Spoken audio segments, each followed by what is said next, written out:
आप सभी का बहुत बहुत धन्यवाद। बहुत अच्छे आप लोग हो, अच्छे अच्छे कमेंट्स करते हो, पढ़ाई अच्छे से कर रहे हो। आज हम करा दे रहे हैं आप लोगों के लिए अति लघुत्तरीय प्रश्न उत्तर। और एक और चीज़, इससे पहले मेरे भाई अगर आप चैप्टर मेरे से नहीं पढ़े हो ना, बहुत खतरनाक ढंग से पढ़ा रखा है, कंप्लीट नोट्स के द्वारा पढ़ा रखा है, ठीक है। इससे बाहर एक भी एग्जाम में आता भी नहीं है, तो टेंशन बिल्कुल भी मत लेना। अच्छे तरीके से भाई पढ़ाई करना। प्लेलिस्ट में जाओगे ना, इस चैनल के अंदर जाओ, प्लेलिस्ट वाले सेक्शन में जाओ, वहाँ पर मिल जाएगा रासायनिक अभिक्रिया के बारे में, है ना, रासायनिक समीकरण अभिक्रिया के बारे में जो पहला चैप्टर है, तो उसके बारे में आप पूरे डिटेल में पढ़ सकते हो, ठीक है। अब बोलना मत कि चैप्टर का नाम नहीं लेने आ रहा है। रासायनिक अभिक्रिया समीकरण, यही दो चीज़ों के बारे में तो पढ़नी है ना, इंग्लिश में केमिकल रिएक्शन एंड इक्वेशन। क्या यार तुम सब, चलो स्टार्ट करते हैं। पहला अति लघुत्तरीय प्रश्न उत्तर में पहला सवाल क्या कह रहा है? पहला सवाल कह रहा है कि रासायनिक समीकरण लिखने में अभिकारक और प्रतिफलों को किन रूपों में व्यक्त किया जाता है। तो सिंपल है यार, अभिकारक उत्पाद को व्यक्त करने के बारे में पूछ रहा है। चलो आंसर बताता हूँ, सुनोगे याद हो जाएगा, बस इतना चीज़ बोलूँगा। रासायनिक समीकरण में तीर के बाईं ओर अभिकारकों को तथा दाईं की ओर उत्पादों के प्रतिफलों का संकेत के रूप में किसी तत्व या यौगिक को व्यक्त किया जाता है। एग्जाम्पल के द्वारा समझा देता हूँ। C+O2 है तो क्या हो जाएगा CO2। कैसे? इधर वाले हो गए अभिकारक और इधर वाले उत्पाद, यानी कि बाएं तरफ लिखा जाता है अभिकारक को और दाएं तरफ लिखा जाता है हम लोग उत्पाद को लिखते हैं। तो उम्मीद करता हूँ अच्छे से समझ में आ गया होगा। LHS RHS पढ़े हो, चलो कोई दिक्कत नहीं होनी चाहिए। अगले सवाल के ऊपर बढ़ें। याद हो गया होगा, उम्मीद करता हूँ मज़ा आएगा। मेरे साथ पढ़ाई करके देखो, साइंस मैथ पूरे निचोड़ दोगे एकदम अच्छी तरीके से, ठीक है।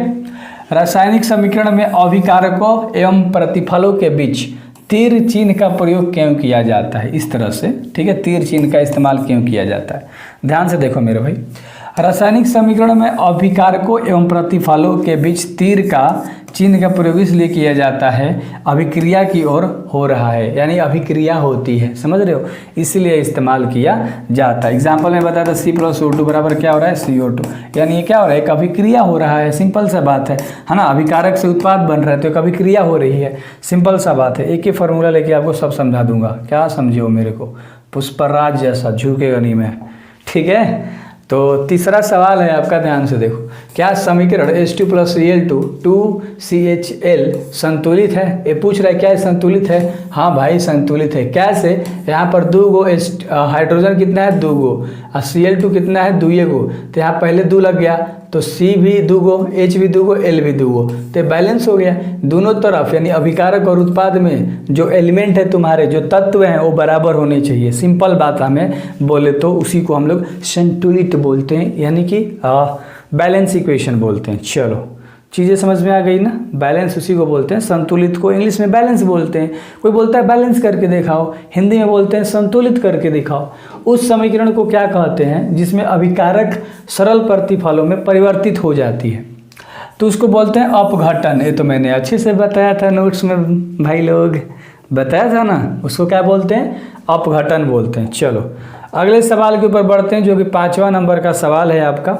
देखो, इस अभिक्रिया का नाम बताइए जिसमें 2 या 2 से अधिक अभिकारक परस्पर संयोग करके एक प्रतिफल बनाते हैं। उसका आपको नाम बताना है, वह अभिक्रिया का नाम बताना है जिसमें 2 या 2 से 2 या अधिक, यानी मान लो C+O2 है, या कुछ और हो जाएगा यहाँ पर, ठीक है, 0 मैं रख रहा हूँ या स्टार रख रहा हूँ, तो यहाँ पर कुछ भी हो जाएगा अभिकारक में, और उसके संयोग से जो प्रतिफल बनाते हैं ना, वो परस्पर संयोग करके प्रतिफल बनाते हैं, तो उसको हम लोग संयोजन अभिक्रियाएं कहते हैं। यानी 2 या 2 से ज़्यादा होके कोई चीज़ को बना दे तो उसको हम लोग क्या बोलते हैं, संयोजन अभिक्रिया बोलते हैं, ठीक है। अगले सवाल के ऊपर बात करते हैं, जो कि 6 नंबर का सवाल है। किस प्रकार की अभिक्रिया में अभिकारक अपने मूलकों का विनिमय करते हैं? तो देखो, उभय विस्थापन अभिक्रिया में अभिक्रिया अपने मूलकों का विनिमय करते हैं। चलो ये तो याद हो गया होगा, एक लाइन में एक बार और बोल देता हूँ ताकि आपको याद हो जाए। उभय विस्थापन अभिक्रिया में अभिक्रिया अपने मूलकों का विनिमय करते हैं। सिंपल सा बात था, सिंपल सा लॉजिक था। अगला क्वेश्चन भी लगले करा दे रहा हूँ। देखो 7वां, उभय विस्थापन अभिक्रिया का एक उदाहरण सिर्फ समीकरण के रूप में लिखें। सिर्फ समीकरण के रूप में लिख देना है। तो NaCl + AgNO3 बराबर AgNaCl, और इसको डाउनलोड दिखा दिया मैंने, पढ़ाया था इंट्रोडक्शन पार्ट में कि कौन सी चीज़ को किस सिंबल से, किस प्रतीक से हम लोग दिखाते हैं। तो ठीक है, तो इसको अच्छे तरीके से देख लेना। जाओ प्लेलिस्ट में यार, अच्छी तरीके से पढ़ाई करो, क्यों टेंशन ले रहे हो। ऐप पे तो भाई मज़े ही मज़े हैं, है ना। ऐप वालों का क्या कॉपर आयरन से अधिक क्रियाशील होती है? तो नहीं, कॉपर जो होती है ना मेरे भाई, क्या कॉपर आयरन से अधिक नहीं? कॉपर कैसे लोहा से यार ज़्यादा क्रियाशील हो जाएगा? सिंपल सा बात है। देखो एक चीज़ बताता हूँ, अगर आप ऐप पे जाओगे ना, अपना एम के ऐप है, ठीक है, अपना एम के ऐप है मेरे भाई, प्ले स्टोर से डाउनलोड कर लेना। अपना एम के जब ऐप डाउनलोड करोगे, वहाँ पर एक 10th का विज्ञान का और एक 10th का मैथ का दिखाई देगा। विज्ञान 199 रुपये का है, समझो ध्यान से, और टोटल मैथ पढ़ना है तो 299 रुपये का मैथ वाला कोर्स है। वहाँ पर आपको हर चैप्टर का PDF तो मिल जा रहा है पूरा अच्छे तरीके से, इंपॉर्टेंट क्वेश्चन मिल जा रहे हैं, 10 साल के पीछे के क्वेश्चन आपको मिल जाएंगे वहाँ पर। तो इसलिए बोलता हूँ ऐप वालों को मज़े ही मज़े। 299 रुपये 199 रुपये में साइंस और मैथ कौन कंप्लीट करा रहा होगा बताओ। दो ही चीज़ों में आपका डर लगता है ना मेरे भाई। देखो अगला सवाल है, क्या संयोजन अभिक्रिया ऑक्सीकारक या अवकरण अभिक्रिया है? ये सवाल पूछ रहा है, तो क्या है या नहीं है? तो ये इसका आंसर हाँ हो जाएगा भाई, वो हाँ होता है, ठीक है। लेकिन हम लोग 10वें सवाल के ऊपर चलते हैं। चलो, क्या उभय विस्थापन अभिक्रिया ऑक्सीकारक अवकरण अभिक्रिया है? तो ये नहीं है, ठीक है। ये सब एक एक नंबर में सवाल पूछता है, तो ये एक एक नंबर में आपको याद होना चाहिए। कॉल आया जैस,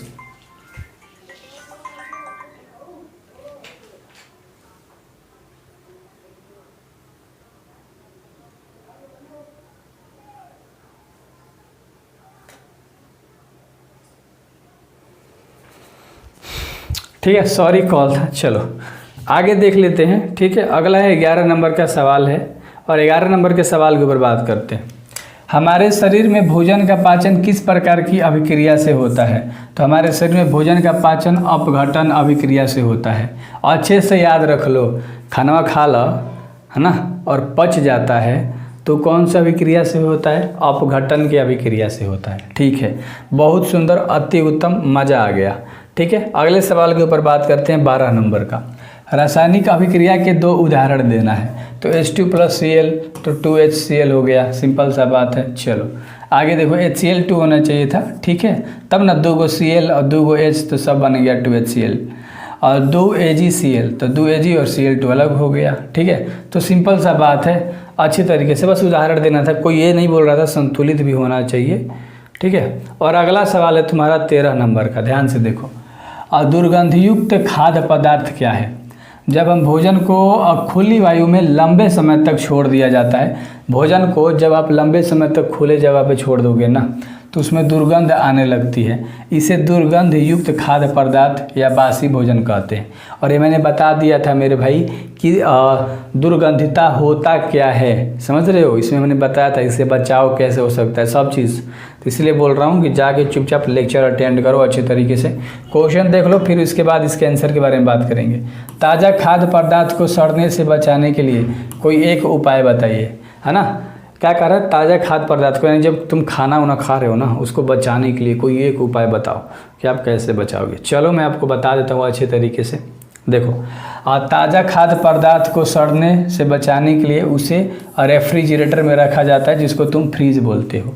कहाँ रखा जाता है? रेफ्रिजरेटर में, जहाँ शीतलता मिले और हवा ना पार हो, है ना। जब हवा नहीं पार होगी तो उसमें हवा में नमी नहीं पार होगी, नमी नहीं पार होगी तो वो खराब नहीं होगा। निम्नलिखित रासायनिक समीकरण को संतुलित करना है। संतुलित करना यार, FeSO4, यहाँ पर O4 है ना, यहाँ पर इसको हीट मिल रहा है, उष्मा मिल रहा है, Fe2O3, SO2 है और SO3 है। तो अगर तुम ध्यान से देखोगे, ध्यान से इसको हमें बैलेंस करना है। चलो ध्यान से देखो, तो यहाँ पर हमने 2Fe कर दिया, SO4 कर दिया, 2 लगा दिया Fe के पहले, क्योंकि इन सबको देखते हुए बैलेंस करना है। यहाँ Fe2 था, इसलिए इसके पहले 2 लगा दिया कि Fe क्या बन जाए, 2 बन जाए। चलो तो Fe2 हो गया। यहाँ पर O4 था, O3 लिख दिया और एक 2 को बाद में कर दिया। तो यहाँ पर O2, यहाँ पर O3 था, यहाँ पर भी 3 है। चलो कोई दिक्कत नहीं है, ठीक है। तो उम्मीद करता हूँ कि अच्छी से समझ में सारी चीज़ें आ गई होंगी मेरे भाई। तो इसी तरह से मैं बैलेंस करता हूँ, इसको यहाँ बैलेंस कर दिया, इसको यहाँ बैलेंस कर दिया, इसको यहाँ बैलेंस कर दिया, इसको यहाँ बैलेंस कर दिया। कुछ करना था, इधर वाला सब पहले से ही बैलेंस था, सिर्फ इसमें हमें ऐड कर देनी थी उसको देखते हुए। तो बस ऐड कर दिया, 2 को, बैलेंस हो गया। 16 नंबर का सवाल है, एक ऐसी अभिक्रिया का उदाहरण दें, उदाहरण जिसमें 2 या 2 से ज़्यादा यौगिक परस्पर संयोग करके एकल का निर्माण करते हैं, यानी 2 को मिलकर एक चीज़ खाली बनाएगा। तो CaO+CO2 CaCO3 बना दिया, सिंपल। रट लो इसको, कोई दिक्कत नहीं है। आप इसके जगह कोई भी एग्जाम्पल लिख सकते हो कि दो गो चीज़ मिलकर एक गो चीज़ बनाए, या दो से ज़्यादा चीज़ें मिलकर एक चीज़ बनाए। 17 नंबर जो कि लास्ट सवाल है, समीकरण शायद और है क्या, तो हाँ और दो है यार। समीकरण NaOH + Cl बराबर NaCl द्वारा निरूपित अभिक्रिया एक उदासीनीकरण अभिक्रिया है। इस अभिक्रिया का दूसरा नाम क्या हो सकता है? इस अभिक्रिया का दूसरा नाम बताना है, क्या हो सकता है?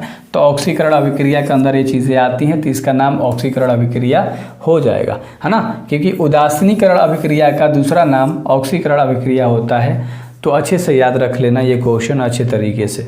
घुमा के पूछ सकता है कि ऑक्सीकरण अभिक्रिया को क्या कहते हैं, तो उदासीनीकरण अभिक्रिया कहते हैं, और उदासीनीकरण को क्या कहते हैं, तो जो था उसको बोल देंगे। अभिकारक H2O + F2 बराबर HF + HOF में कौन सा पदार्थ ऑक्सीकारक है? तो हाइड्रोजन ऑक्सीजन है, क्योंकि ऑक्सीकारक का त्याग तो वही करता है ना, हाइड्रोजन ही करता है।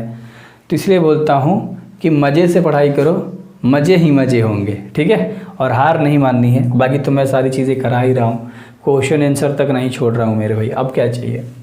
जस्ता के साथ तनु हाइड्रोक्लोरिक अम्लीय अभिक्रिया होने पर हाइड्रोजन गैस मुक्त हो जाती है, किंतु कॉपर यानी तांबा के साथ अभिक्रिया नहीं होती है। क्यों? क्योंकि तांबा जिंक की अपेक्षा में कम क्रियाशील होता है।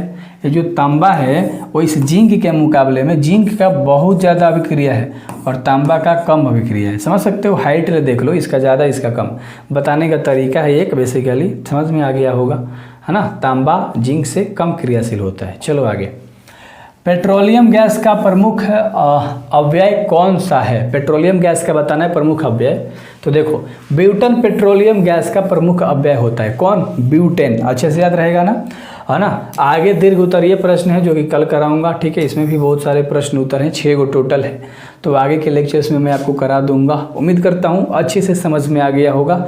लाइक करना, सब्सक्राइब करना, शेयर करना। अभी तो पूरे हम लोग साथ में मचाना है, फोड़ना है, एग्ज़ाम तक पहुँचना है, इंपॉर्टेंट क्वेश्चन तक हम लोग।